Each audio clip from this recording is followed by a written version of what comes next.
Good evening, everyone. Good afternoon. Good morning. How's everyone doing on this fine Thursday? Welcome to Thursday Live. I am Steve Leahy. For this live feed, I had a lot of things in mind in what to do for today. I have some black and white paintings that I wanted to work on, that I need to work on before Monday. There was the Rolling Stones Harley Davidson Derby cover, the round cover that covers the clutch components of a Harley. There was that, but I finished that last night, so we don't have that. But then I thought Tommy Hamm had sent me some new stencils that he was just about to put out, or just in the process of putting out. So I thought it'd be fun to play with one of those today, kind of more of a demo type of thing than just what we're working on in the studio. So welcome, everyone. Welcome. I pinned a comment on there for you too about the holiday code that's going on right now. So for the holiday season for 22, you can save 30% off anything in the store, everything in the store. And that code is SL22 for Steve Leahy 22. So that's how you can remember it. And that'll run through the end of the year. So there's, if you get after Christmas money and you want to pick a piece of artwork, it's a great time to do that. So that's what's going on with that. So I got a few things to show you, and I lied to everyone. I had put on my the post for today, the announcement that I was going to show you close-ups of the Harley cover, the Rolling Stones cover. But I had the opportunity to ship that out today, to get it there by the weekend. It has to go back to Massachusetts to get clear coated. So I took that advantage. So I don't have the Harley cover here right now, but I do have some close-up pictures, so we'll do that too. So all right, so let's switch it around. I'll do a little bit of show and tell and say hello, and we'll get going. All right, let me move this real quick, like that. Now we'll switch, there we go. Awesome, turn that on. Now I can say hello to everyone. What's up? That means half of 27. Oh boy. All right. Exactly. Let's see where we're at. Let me get some comments here. Sure we're good. Come on. There we go. That way I can watch you guys from up here instead of the computer, which is over there. So there we go. All right, good. Awesome, awesome, awesome. Okay, so yeah, so that's the code. So if you've been keeping up on my YouTube channel, thank you. If you're here because you subscribed, I really appreciate it. If you haven't subscribed yet, please do, and click that bell icon. I'm trying to keep the schedule really, really clear, like really, what am I trying to say? Really predictable. So every Tuesday, there's a Tech Tuesday video, a real short, just a technical thing. Sometimes they're really quick and simple. Sometimes they're a little bit more involved. But those drop every Tuesday. Every Wednesday is a new episode of the Open Studio, which it's something new that I really wanted to kind of try at the beginning of last year. In that I've taken a painting and you guys are with me from the entire process, from the very beginning, opening the package, all the way to the final framing. So I've done that with 2 paintings so far, and this is the next one on the list. We've been working on this one. Actually, all that you see right here is 15 episodes. So it's a slow-moving painting, but hopefully you guys are enjoying it. So we did a little bit today, finished the hub and things like that. So we'll be moving on from there. But that's what's going on with Open Studio. And of course, Thursday is the live. Thank you very much. Yeah, I was really happy with that Harley, the cover. So the Harley cover, let me swap over here, and I will show you that. So what it is I started this for a friend of mine, and I did a part for his, I'll show it to you. So I did a, nope, that's not what I want. Sorry, let's switch back here. Try that again. Tech is fun. There we go. Okay. So I did this part for him last year, and he's a big Rolling Stones fan. Just got a new bike the end of the pandemic, the beginning of 21.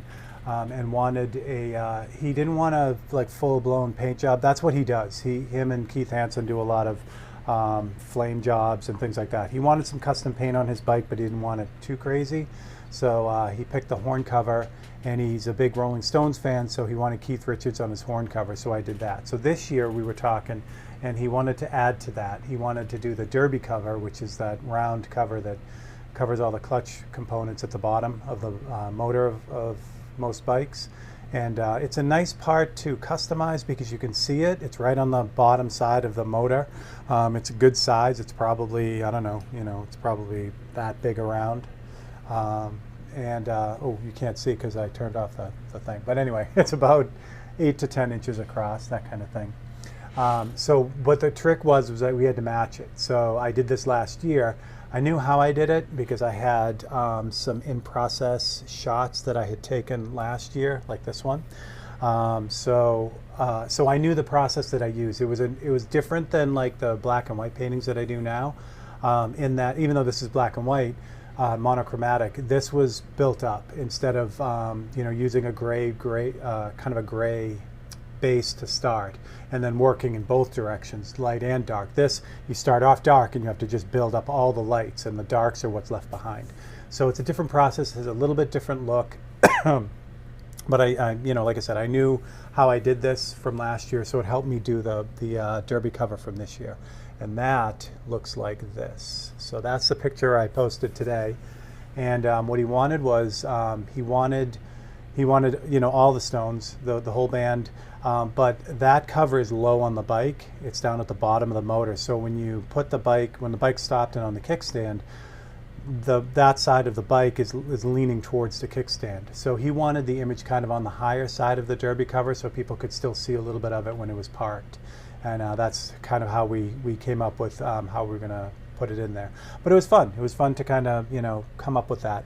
So as promised, I will give you a close-up to show you like a real close detail, so you get an idea of how big that is. So each face is about the size of, my finger, about an inch.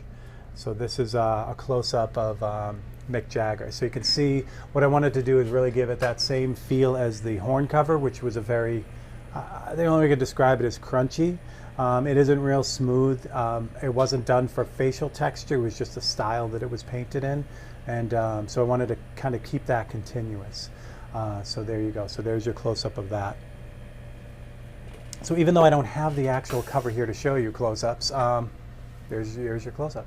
So so that's how that all worked out. Yeah, I was pretty happy with it. And it is now on its way to Massachusetts to get clear-coated, because right now it is, you can see it, it's uncleared right now. There's nothing on it other than the paint. So I wrapped it up and sent it back to him, so he's going to clear it, and then that's going to go on his bike. So there you go. Awesome, awesome, awesome. Here we go. Just checking the comments. Excellent. Hello, Travis. Hello, everyone. All right. So let's get to this. So a couple other holiday notes. I did a few of these little custom painted tins. These are actually chewing tobacco tins. So I can get this one open. There we go. There, it's like not a vacuum fit, but they're airtight. So these actually are difficult to open, but they do work. So what I do is I felt line the inside, but then I custom painted the outside of the tin. So these are the Air 6 stencils that I used for this. And then these are cleared with House of Color clear.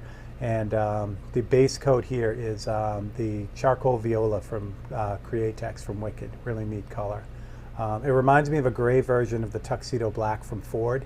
It's a metallic color, but it's got some holographic flake to it, which makes it really nice as I drop it. So there are only 3 of these left. I did 6 altogether. If you're interested in these are on the site, the front page, and they are signed. They have a little signature on them, and they're all numbered too. So you get a cert of authenticity with it too, and they are ready to go. So I had so much fun with these. A few years ago, I did Christmas ornaments.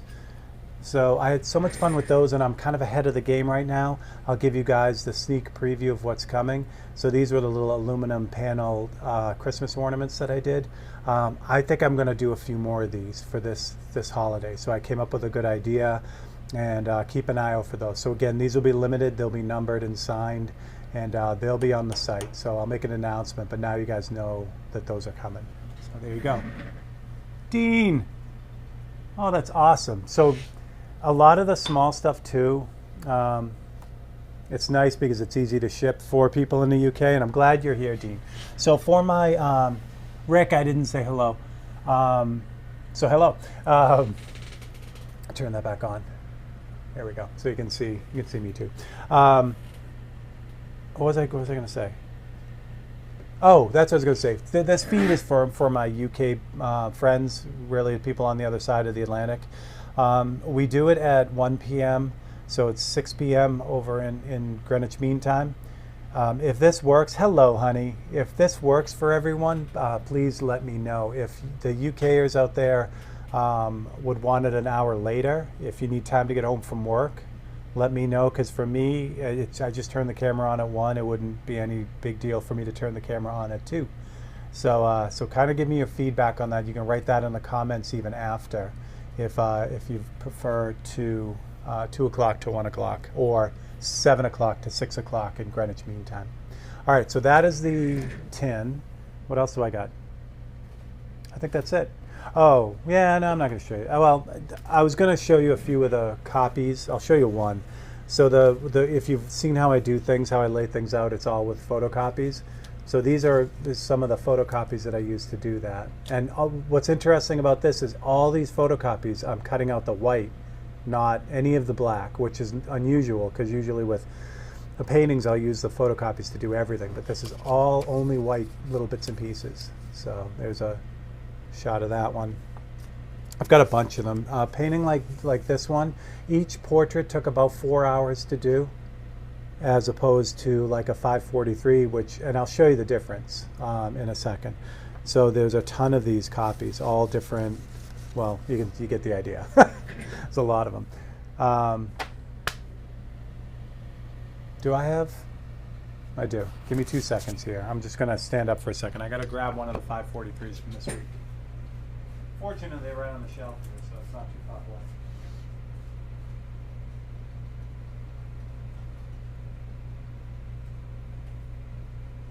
All right. Yeah, I have a special, there's a special bin for all the 543s. So here is the blade painting. This is from last week. It was suggested last week that I did the Wesley Snipes blade character. So this is what a 2-hour portrait looks like. And I'll show you this in a second. I'll jump back to, well, just take a look at this for a second. So what I do is I have to make a bunch of decisions on these 543s to get them done fast, but also have them look like the person they're supposed to look like. Especially when someone famous, because everyone knows what this guy looks like. So there's a lot of things that need to be put in, but then again, I also have to take out a lot of stuff to get it done in time. I can't spend 4 hours on these. So if you look at his jacket is, he's got a leather jacket on, but it's way more implied leather than real. So if I jump back to the Harley cover, if you look at Ron Wood's jacket, that's the big difference between these two. It's the amount of detail that gets put in. Now on the outset, the hope is that you can tell who all those 4 guys are, and that you can also tell that this is Wesley Snipes. So the goal with the 543s is to make it look like what it's supposed to look like, but also not spend a bunch of time on it. So that's kind of how it worked. But I figured I'd show that one too. Brandon, what's up? Michael, what's happening? Oz, what's going on? Dean, if I didn't say hello. All right. So there's Wesley. That holiday code works for everything too, including all those 543s. So if you are interested in any of those, I put all the new ones on the site. So they are on the front page. You can check those out. All right, so let's get on with it. Let's do some painting. This will actually, if I don't shut up, this will actually be a pretty quick demo. Not really quick, we can take some time with it, but this is the template that I wanted to work with. I was calling it haystack. I think Tommy calls it fiber. And believe it or not, this is a plastic template, and it's laser cut to get it to look like that. It's not very big. It's probably 5 by 7 total. but it's very intricate, and it's just a neat texture stencil. So there's a lot you can do with this. So what I thought I'd do is build up an actual like haystack kind of stacked fiber type deal with this. Kind of show you, you know, a little bit of that. I love doing textures. This was a comp. This was a test panel that I did for Copper Sound. Nope, I had it right the first time. Which is a guitar pedal company. They wanted me to paint one of their guitar pedals to look like an actual guitar. So I did this test panel for it. This is just aluminum. So it's fun. I love coming up with how to, you know, make the grain work. Can I get the autofocus on? Hopefully. Oh, I think I do. So yeah, so I love doing stuff like this. This is clear coated aluminum and all that fun stuff. So we're gonna do something similar with this. We'll do a little test panel with this. So to start, this is literally just kind of. Oh no, honey, don't ask. So this is kind of how I started the other painting too. This is an aluminum panel. It's an 063 aluminum panel. What I love about 063 is you can't bend this very easily. I mean, you can't bend this by hand. I guess you could, but it's a thick panel, so it's really nice. The 040 panel is obviously thinner than this, but it's a lot thinner. Like you can, if I had a panel that was 040, I could bend it with my hands like this really easily. This you can't. So this is a nice thickness. And then what I've done is this is the actual side they intend you to use. They put this little pink plastic sheet on it. But what I do is since I'm sanding and priming it, I just work on the bad side essentially. So that way, when I'm done with it, when I peel the plastic off the back, both sides are perfect. So that's kind of the mentality behind that. So what I did was I sprayed this with base coat sealer white. And what I'm doing right now is I'm just checking for little nibs. Now with this pattern, it's not going to make a huge difference that there are little, you know, nibs or chunks of whatever paint. But they're easy enough to remove. So just kind of take an X-Acto blade and just kind of really lightly just kind of pick across them. And if there's a little hair or a little chunk of paint that got through, they just pop right out.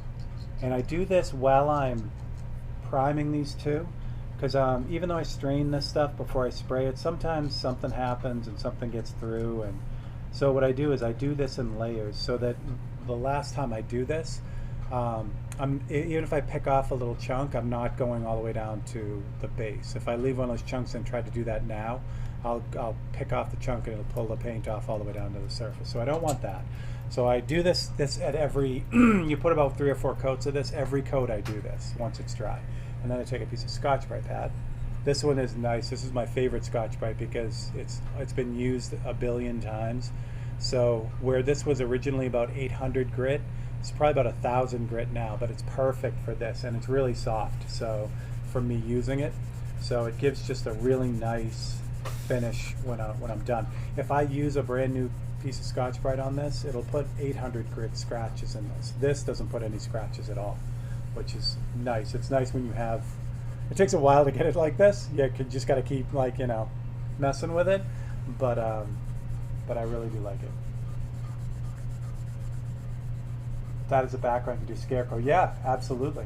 So that's the other nice thing about base coat sealer. Do I have another color here? I don't. This Autoborn sealer from Wicked comes in all different colors. So the blade painting is actually base coat sealer blue. It's the same stuff as this, but it's just blue. So it really works well. My go-to for the most part is the sealer, the gray sealer. And this is just pre-mixed because I use so much of it. But they have black and yellow, and you can mix them together. That's actually how I came up with this. This isn't base coat sealer blue by itself. This is base coat sealer blue and base coat sealer white. So so that way it gives it a little bit, the base coat sealer blue is pretty dark, but I need it a little bit lighter for this. So you can mix them together and come up with a custom base coat. And it's just a clay, it's like a clay-like surface when you're done. It's really cool. All right. Oh, that's right. Yeah, in January, the Createx class is coming again. So for my UK friends, you guys get to enjoy Simon Murray all the time because he's on that side of the pond. We do not. So he came for a class in the fall, in October, I think it was, right, honey? Was it October? which was great. I got to sneak in there and say hi to everyone. He's doing another one in January. Unfortunately, not unfortunately, it's very fortunate. My daughter is coming out to Ohio to visit me. That's my birthday-ish time. So she's coming out with her boyfriend. So I'm going to be in Ohio for that class, but definitely worth checking out.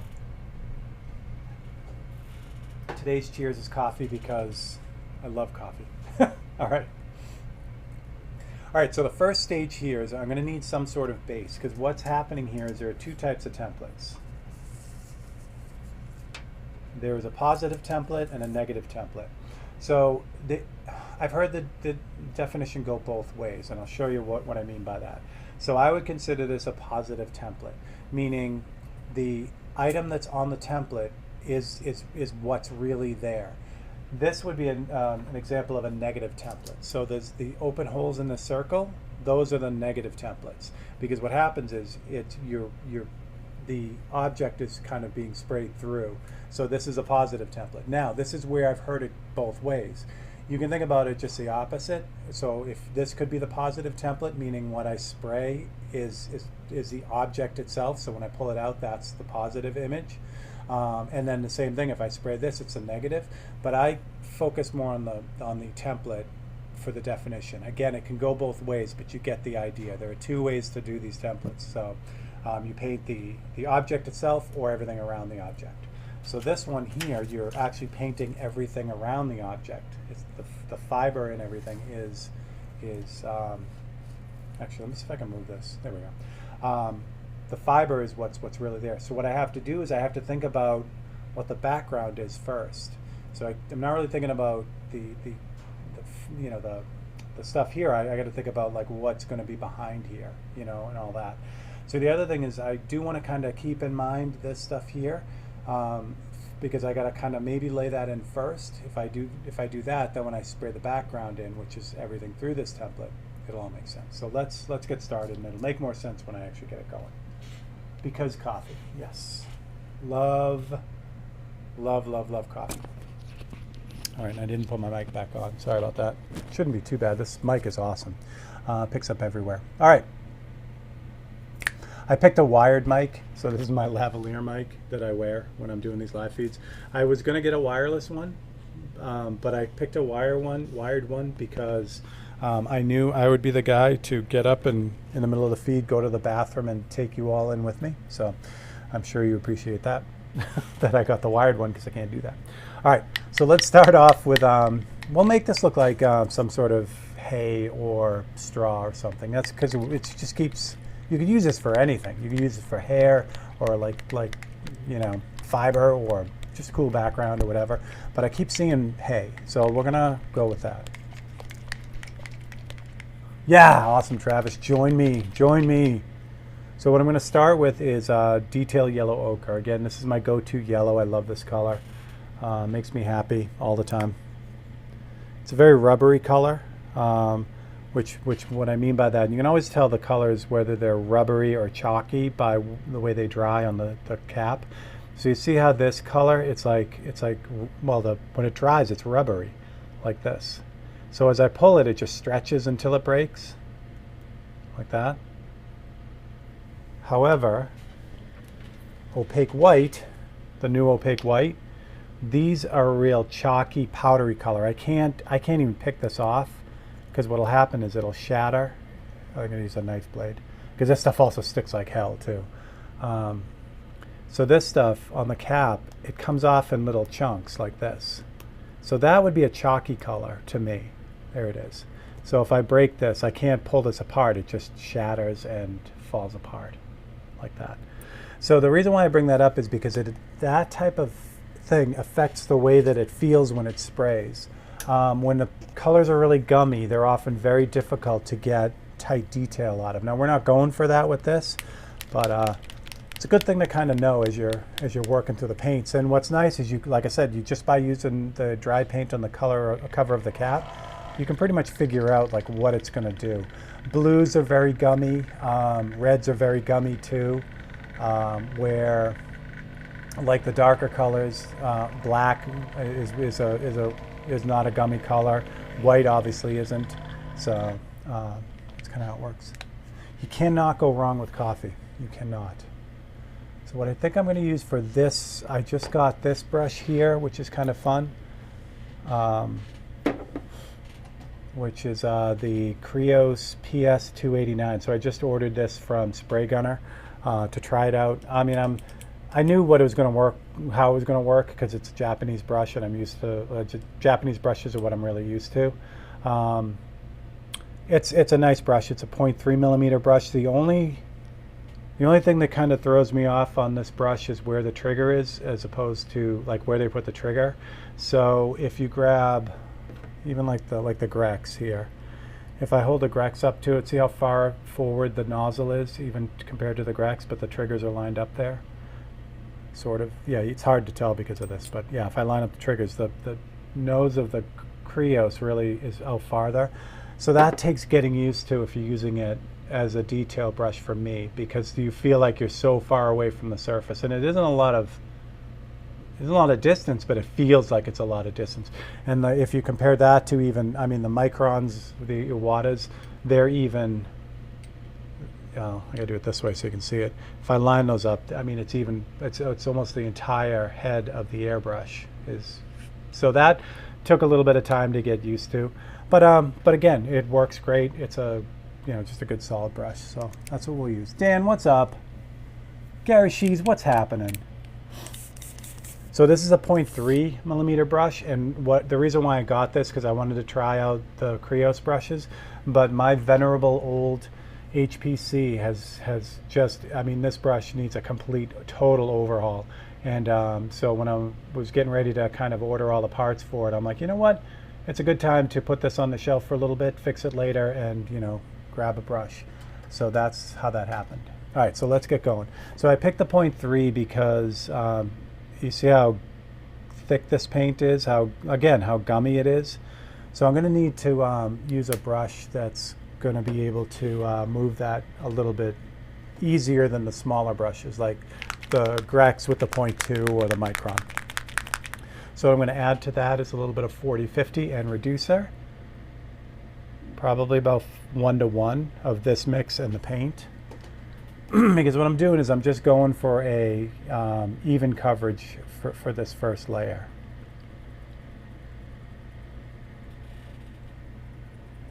And again, I haven't really been watching the comments, so hello to everyone who's jumping in. Please like and subscribe. That would be awesome.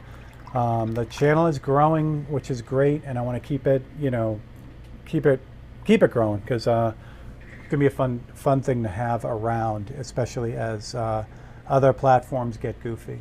So I should probably move that camera too. Well, I'll do that after. All right, let's get this going. So there it is. So that's the color. I really should let this sit for about 10 minutes, but for small airbrushing like this, I can just go for it. Turn the pressure up here. So I'm just going to kind of coat this with this yellow.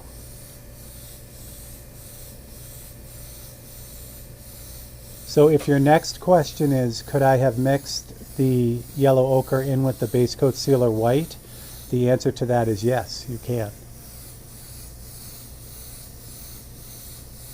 Which would have saved me a step right here. However, I wasn't thinking, and I didn't do that. The other thing to do too is I could have, if I wanted to keep it all base coat Autoborn sealer components, I could have mixed a little bit of the base coat, the Autoborn sealer yellow, and a little bit of the orange, and that would have given me the same thing. So let that dry a little bit.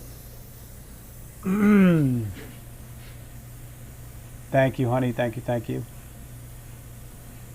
So I'm just going to let that dry a little bit. That looks good. The coats go on so light in the beginning, and actually throughout, that they dry very quickly. So normally, like a base coat sealer coat would take about 10 minutes to fully dry. These coats here, they're pretty much ready to go by the time I'm done. You give them a few minutes to kind of, let me get you guys, that's probably good. Yeah. That's focusing, right? Oh, good. So one more coat, and that'll give us a good straw color. I'm going to leave the residual paint in there for the next step. We start mixing them up. Steve, you like to mix with a brush and not plug the tip with your fingers and bubble and mix back together. Rick, I do both. That's a great question. Yeah, I mean, that's categorized as what could go wrong. So what Rick is talking about is you can mix the paint in the cup by taking a soft cloth, blocking the end, and it forces the air back into the airbrush like this, and that mixes the paint. So I call it a what could go wrong moment because you can imagine if you pull the trigger back really far, not you, Rick, I'm just for people who haven't seen this before.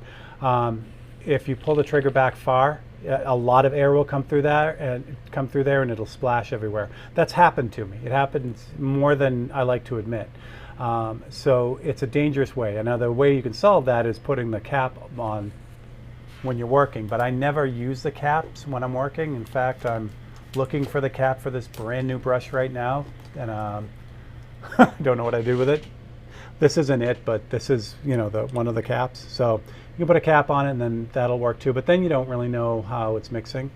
So generally to stop that, I use just an acrylic paintbrush.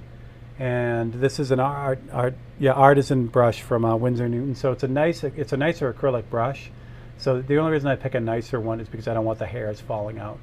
So the better quality brushes will do that. And I pick a small one. This is just a flat, I think, or filbert. Yeah, flat.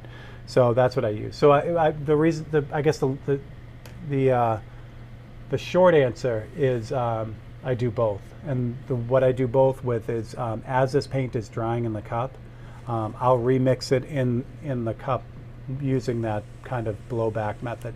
And what that does is it takes all the paint that's here and pushes it back up in here and mixes it all together. That's more the way I would use that. So hopefully that answers your question. So with that being said, I'm going to use the same color again. And I think what I'm going to do is add a little bit of brown to it. Oh, you know what I did? I gave my brown to Marge.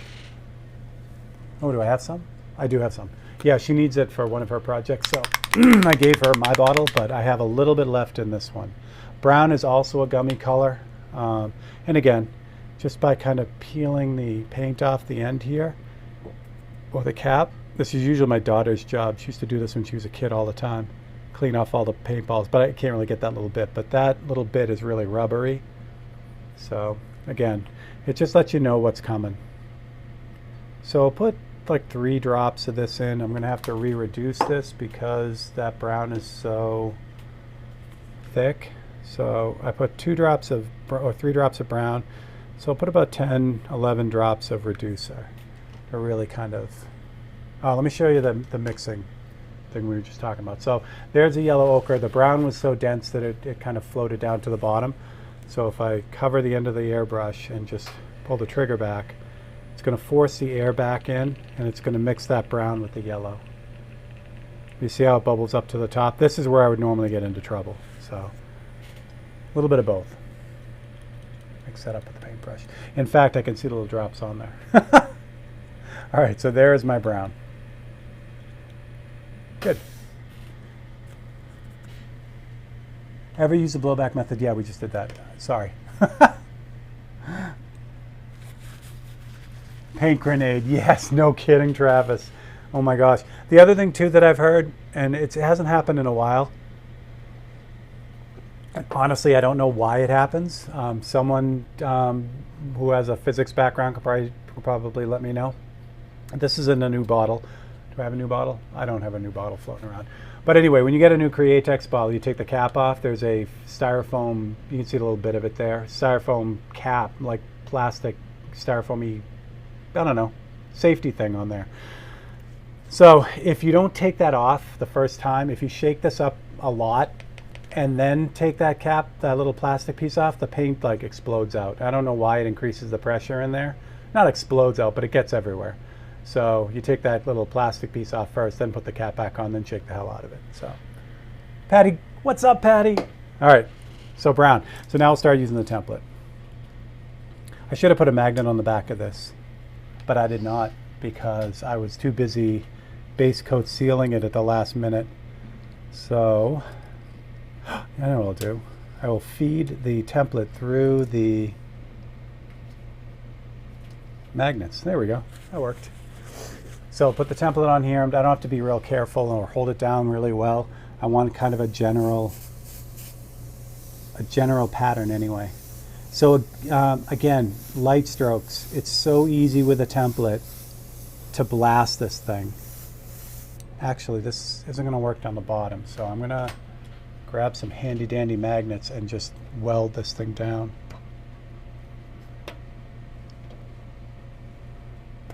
This isn't going to move now because the template is actually going to lock the panel in place. Normally what I would do is put a magnet on the back of this panel and then it would stick to the board. But again, I literally just base coated it before the feed. There we go. So it's got to kind of hold the template down a little bit because it wants to pop up in the middle, but it'll definitely give us what we're looking for this.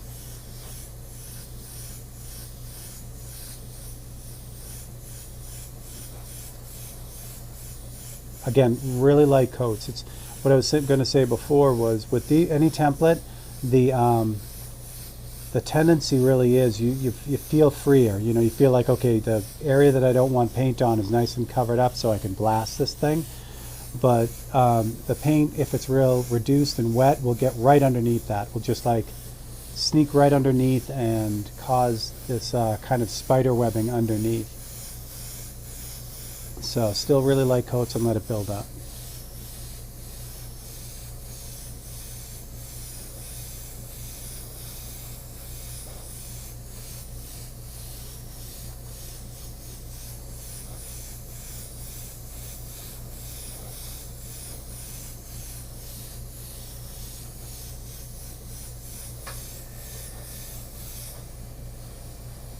I'm kind of catching up here. So let's take a look and see where we're at now. Franz, what's up? All right. Gonna have to leave those bottom magnets there for a second, but that's what we got so far. So right out of the gate, man, it's just such a fun template. There's just so much you can do with it. I'll pull this off so I can remove the template. And then we're gonna hit this again in a second with a little bit darker color. And then we'll start with the other fun stuff with this. But yeah, right out of the gate, I mean, just using that as a background would be a lot of fun. And there is no way you could hand cut this template. I mean, yes, there is, but it would never be worth it, ever. So yeah, just the way to go. Jeff, what's up? What's happening? Mr. Simon. Awesome. So all right, so let's get, I'm still gonna use the same color in the brush, but I'm going to add a little bit of black to it now. So I've got a little bit of that brown color left, so I'm just going to take some of the black. Well, variation, I'll use 1:1. And I'm going to add some more brown to it since I don't think I have enough paint in here to do what I want to do. So I'll add another drop of brown in here too. And again, because I did put that brown in there, it's going to need to be reduced.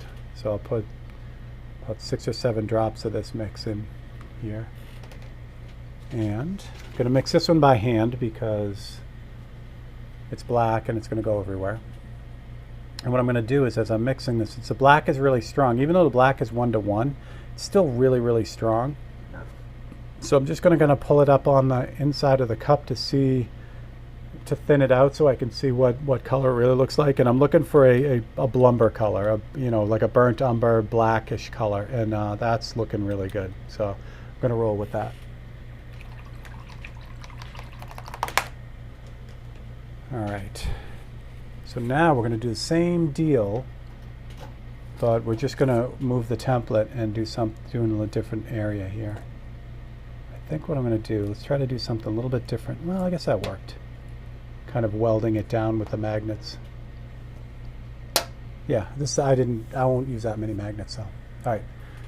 Now, so what we were talking about before with that blowback, so I've mixed this new color in here. So all that new color, that dark color, is in the cup, but it's not right out here. All this is the original, that brown color that I just sprayed. So what I want to do is I want to get all that paint back up into the cup, and that I want to mix together. So this is when I use that blowback technique. Now you won't see the color change in here because there isn't that much paint from here to here.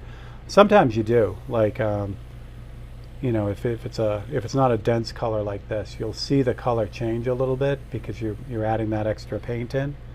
But for the most part, it stays the same. All right, so rinse and repeat, same deal here. Spray a little bit of that, make sure I got the right color, and it is. I can see it now. It's the same deal, just nice light strokes. Probably could have waited a little bit because as I touch the template, I could still feel a little bit of tack from the last coat. That's the other thing too, with gummy paints, like the browns and the siennas and things like that, they take a little bit longer to dry as well. So white will pretty much be dry right away, and it'll be like this chalky, like clay-like surface. The sienna has a rubbery surface when it's on there, so it tends to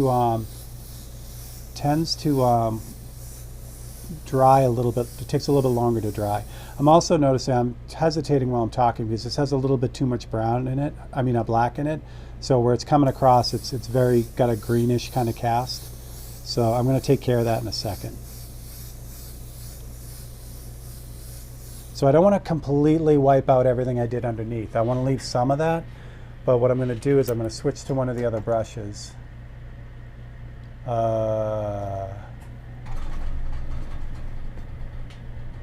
Yeah, I'll switch to the Grex. This Grex has a 0.2 millimeter nozzle in it, so this isn't going to be very happy with what I'm about to do to it, but it's okay. What I'm going to do is I'm going to mix a little bit of brown in this. So I'm just going to go straight brown because I want to add a little bit more brown to that so I can cancel out that greenish color. So same thing, a little bit of reducer here. And for the reducer, I'm just using, it's 1 part 40-50 to 5 parts 40-11. So what's nice is, especially with this, you know, like I said, these gummy colors, adding the 40-50 to it just really, really helps them spray well. You don't have to add the 40-50 to the opaque colors, the black and the white. I do, especially when I'm doing super, like with the Harley cover there. I was putting a little bit of 40-50 in there, especially as it started to set up, just to help it smooth out. But for the most part, the opaques don't need any of the 40-50 at all. All right, so this is straight brown, and I've got a lot of comments about this clear sight cap.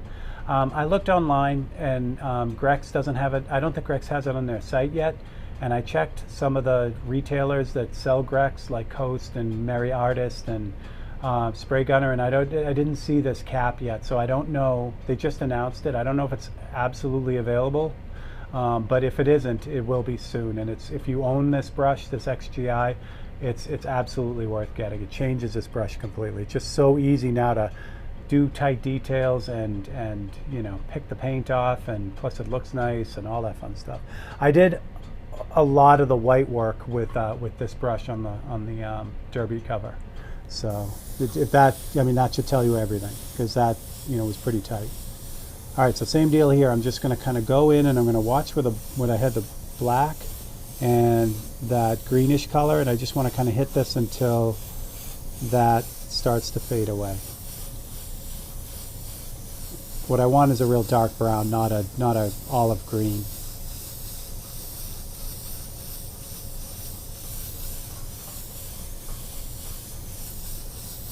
And again, this is really thin, so I'm just working in thin coats and letting it dry as I go. And try not to hit it like an animal. The one downside with the Grex now, so the Grex has this little comfort fit grip. This doesn't fit on the Visionaire airbrush holders. The airbrush holders for Visionaire are really small. So when I go to hang this, it hangs like way down here. It just sticks up. So it won't stay in the holder unless it's got the hose on it. If I take the hose off, the airbrush falls out. So, by the way, the Micron Casualty that I was talking about, so this is my Micron C, it actually fell off the bench the other day, and it bent the needle so badly that it flared the nozzle, so I got to get a whole new needle and nozzle for this. This was up here on the rack too. That's where it fell off of. So it kind of fell forward and then fell down into the abyss down there. So that is what happened to my Micron. So that sucks because that's a, you know, $70 repair. So now when I pull it off, this is what we got. So now it's starting to build up this depth that's really fun. What happens is when you start layering these templates, you start getting these crossovers that don't really make sense. So we're going to kind of attack those as we go. Michael, what's up? Oh, Michael's going back in the woods. I know what you're doing. That's awesome. Yeah, Simon, that's what's, I mean, the way I call those brushes the Ferraris of the airbrush world, and they really are. So that's the equivalent of, you know, curbing your car and wiping out, you know, putting huge gouges in 2 of your Ferrari wheels. You know, set you back another $3,000 to get those fixed or replaced or whatever. So the same thing with the Micron. It's expensive to maintain, but again, there's few brushes that work like that. All right, so now I'm going to start having a little bit of fun. So again, if I want to keep this continuous, what I want to do is I want to use like a knife, or I had one of those, I bought one of those slice blades, but I didn't really like the way that it worked. So there's another one that they sell that I ordered, or I'm going to order. So as soon as I get that, I'll use that.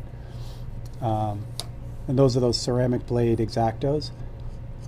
So what I'm doing is I'm just kind of running through this thing, and wherever there's an odd crossover, I'm just putting in these little, I'm just kind of putting in a bit of fiber to cancel that out, to take the curse off it essentially.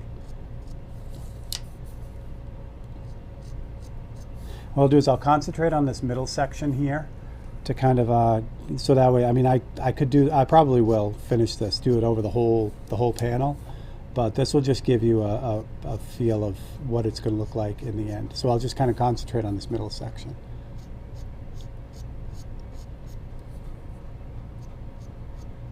So I don't want to do this everywhere. I just want to pick the fibers that are sticking out on the top. The one where it happens in the middle here, I don't care as much because they're going to be buried. And if I do this everywhere, you'll get this. You'll lose all the depth of the stencil or the image. So I want to kind of just pick my battles, and obviously I'm going right down to the base on this, but I don't have to. If I go really lightly, I can scratch off just to the yellow base too. So it just depends on how hard you kind of scratch, I guess. And saying hard is relative. I'm really just barely like dragging this across the surface. I feel like I need one in here.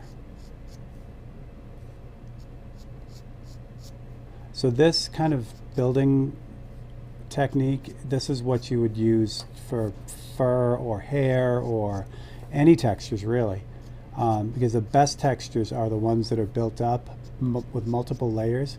You can't get a really good, you can get good textures just out of the gate with just a template, but they always feel like a template, you know what I mean? So by building up different, especially different techniques like using a blade or, you know, something else, it'll really add to that depth. All right. Yeah, it's endless, Cody.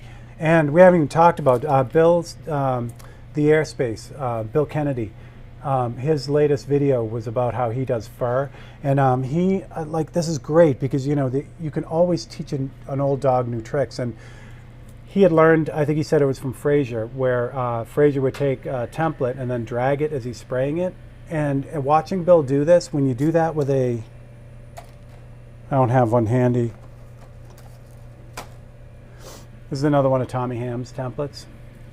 But if you do that with a piece of paper, come on, anything. Oh, I'll use one of the Rolling Stones. So when you take, yeah, I have a dark color in here too. This is good. So when you do that with a dot template, so you start by, oh, this is brown. I forgot. But you just aim at one spot and drag it. See if I can do this here with this color. It'll give you these, like, I don't know if you can see this because it's so light. You know, let me switch it to a darker color so you can see this because it is really cool. Come on. And this is something that I've never done, but I'm like, oh my gosh, that makes so much sense. So, all right. If you watch a Tech Tuesday, there's a Tech Tuesday about leaving water in your airbrushes if you're using them every day. And that's really cool because it keeps everything from locking up.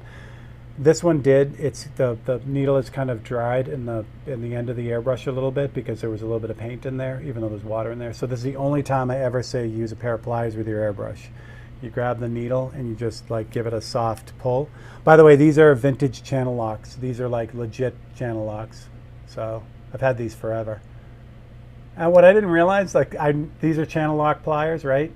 I never realized that I mean, I knew Channel Lock was the company too, but it's like Xerox. These were always Channel Locks. When I was a kid, I didn't realize it was a company Channel Lock, but there you go. There's your tool stuff for the day. All right, so by pulling that out, just pulling it straight, I was able to break that, little bit of paint that was holding it in. So now this is ready to go. Okay. How often can they be used until they close up? Which ones, Gary, the airbrush or the channel locks? Chris, what's up, buddy? All right, so I'm just going to switch to black for this to show you because it's easier to see. But this is such a great technique. It's just neat. So you just kind of aim the template at the spot with the dots and you just drag it through. And what it does, let me do it in a non-brown spot. It makes these long lines that look like hair. So you just kind of drag it through and it makes all these little hair lines. It's amazing, right? Again, I've been doing this for 30 years. I'm watching this video like, I didn't know you could do that. So same thing holds true with this template. Like, well, let's see what happens. I'm like, I don't know what it would do. So let's find out. All right. Bill somewhere is laughing at me right now, so I don't know what that did. Maybe this one doesn't work as well. It just looks like stringy fur. Stringy hair. I don't know. Okay, so maybe that one doesn't work so well. Maybe it has to be dots. But there you go. What could go wrong? Exactly, Chris. Exactly. All right. Back to this guy. So now I've got I've got a few scratches in there. Kind of. The other thing you can do too. Show you a little bit of this too. Open up this. Well, that's interesting. That shouldn't be stuck to that. My wet palette is going sideways here. I got blue on it too. That sucks. Oh well. I've had this for over a year now. I still haven't needed to use the other foam, which is really nice. There's a foam pad on this underneath the paper. I still haven't needed to use that, which is great. The second one that comes with it. I've just been rinsing out this one and going to town. So I've got some white and I've got some of that yellow ochre. So I get just a really pale yellow. So same thing here. You can do the same thing with the scratching. If you're more comfortable with the paintbrush than the scratching, probably should add a little bit more yellow to this, but you get the idea. The catch here is that white will feel bluish until you keep doing the passes with the template, like we're going to do in a second. So so that blue shift happens a lot because of the brown in here. But two ways you can handle it. You can go in and hit it again with the template, which we're going to do, or you can go over it a few more times. The more times you go over that, the more opaque it gets, the less blue shift there is. So, which is why the airbrush does what it does. All right. The airbrush puts it on real thin. That's why you get that blue shift. So what colors do we have here? I have brown, right? That I don't want to use. Grex. So with the brown and the Grex, if I go over this whole thing now, especially the paintbrush ones I just did,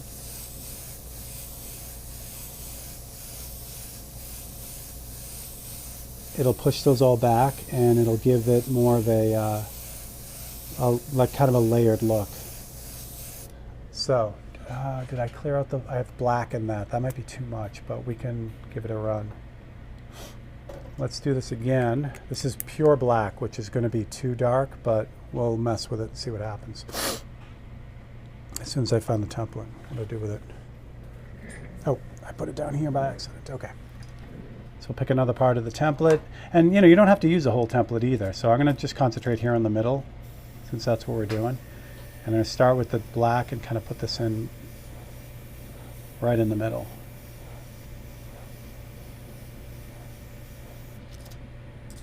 So it like opens up. I mean, it just adds that, it keeps adding that depth to it. It's just really cool. So it's rinse and repeat from here. Once I get the black, actually, let me put a little bit more black in there so I have a little bit more to work with. I don't even have to line this up. I just have to kind of pop it in another spot. But this way it'll give me a little bit more to work with.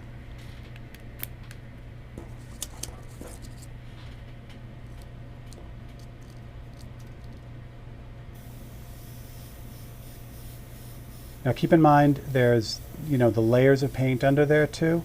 So again, I don't want to hit this and knock it all the way down to nothing. I want to leave some of that see-through in the middle, or as I spray this, because if I just spray it black, then it's not going to have any depth at all. So I want to let some of that come through. So same thing, it's rinse and repeat here. Anywhere where I did that template and there's like a weird like overlap where it's just not, it just doesn't look right because the template like overlapped in a way it shouldn't have. I can just kind of go in and use this scratching technique to kind of pull out or get rid of some of those weird crossovers.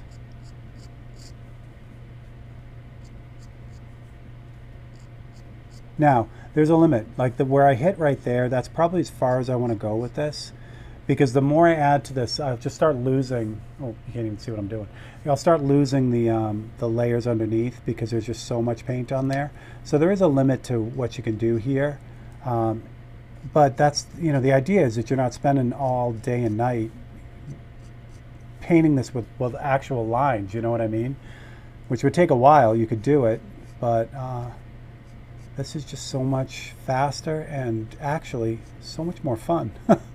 Than just layering lines. And I would do it the same way. If I was painting this manually without a template, I would put the dark base down, paint the lines, and then tint the whole thing with yellow, that kind of thing. And then I do it all over again. I painted more lines and then tinted with yellow again or brown. And by that repeating pattern, you kind of get that depth that you would get just by using this template once. So again, it would take a lot longer because this stage I'm doing right now, picture that over the whole thing over and over again. It just takes way too long. Again, I don't want to do all of them. I want to leave some of them because some of those little fibers look like they're tucked way down inside now. So you have these ones that pop up on top and then the ones that don't. So now that's what we got. I know, it's exactly what it's looking like now. It looks like a bird's nest. Yeah, it's really cool. So let me switch this. Oops, it's going to be stuck. There we go. Get you right there. And then I'll zoom in as far as the camera will let me, so you can kind of get a really good close-up of that. So there you go. So again, even on the base without even scratching, that's a really, like out here, that's a really cool pattern. You can get really crazy, you can get really like in depth, but even just that, I mean, is really kind of cool. Well, the other thing too that I didn't kind of get into, I basically sprayed this whole panel with each color. You don't have to do that either. So if I were to come in like with a darker orange through this, like see how this section looks like it's tucked in, like it's a little indent in this. If I came in with a darker orange or brown in through here, it would kind of push all that back too. So you could do things in separate sections too as well. I mean, you can spray it in different sections too, and that'll give it a much different look as well. So there you go. So what would be really neat, and it'd be difficult to do because if you cut this opposite, all the little pieces would fall out, but it would be neat to have this template where all the negatives are there. But there would be a lot of over and unders there that would be difficult to cut out, so I can see why they didn't do it. But it's a really, really cool template. So that, like I said, is a brand new one from Tommy Hamm. Oh, hold on. I was going to say I'll put a link in the description, but I got it right here so you guys can see it. So this is Tommy Hamm. Zip that back out. So it's Hamm Air Art, and it's myshopify.com. So that's Tommy. And like I said, he's got so many good ones. Grab one of them here. This is a splatter one, which is a lot of fun to use. So he's got a lot of these. He's got them large and small, and I think there are 3 different sizes maybe of a lot of these. So you can get a lot of cool stuff out of it. So he's just one of them. I love that there's a million of these, not a million, but there's a bunch of these quality stencils coming out now. Air 6 stencil was another one. Of course, Awada Medea art tool is really the founders of all these templates. They started all this. So they have a bunch of them that are really great. If you go with Art Tool, look beyond their regular templates. This is one of their fingernail templates, and I use this all the time. In fact, I lost it and I had to get a new one. But it's got all these cool, they're designed for fingernail artists, but I use it for everything. It's got all these cool edges and textures, and there's a couple of them. So think outside the box when you're looking for these templates. You'll find some neat stuff in places you wouldn't necessarily think that you should be looking for templates. So there you go. What'd I miss? Hide a needle in there. That's an excellent idea, Travis. If I finish this, I will definitely do that. All right, so I'm going to move this over here. I actually should have done this first, so you guys didn't have to go on that ride, but oh well. All right, so again, that pinned comment is SL22. Use that to save on all your stuff. So that will work out through the end of the year. So again, you guys got the secret plan for me to do some Christmas ornaments, some holiday ornaments. I'm going to hopefully get those done if I have time. So the code will work on those as well. And I'll make an announcement as that gets closer. But for now and tomorrow, I'll be working on 543s. I will also give you a hint for the 543s. There is a gold one that's in the list. So if you're here on Monday, there's really only one suggestion in that list that stood out to me for gold, for a 23 karat gold 543. So I'm going to do that. So there'll be a gold one. If you would like to get in on winning one of those paintings, all you got to do is join us on Monday night and make me a suggestion for a painting, and you're automatically entered into the following week. So we have, what, 4 more weeks? We have December, yeah, all Mondays in December, and then the list resets. So yeah, it should be fun. So that's what I got. So I'll be working the rest of the day and tomorrow. I hope you guys have a great weekend. Thank you all for coming by. I'm super happy that the YouTube thing is growing steadily, and it's all because of you guys. So thank you very much. And that's what I got. All right, have a great weekend. Go do stuff. Be nice to people. And I will catch you guys all on the next one. You guys are going to look at the horn cover or the derby cover or something. I don't know. Here it is. Oh, it's the derby cover. All right. Well, have a great weekend, guys. Love you.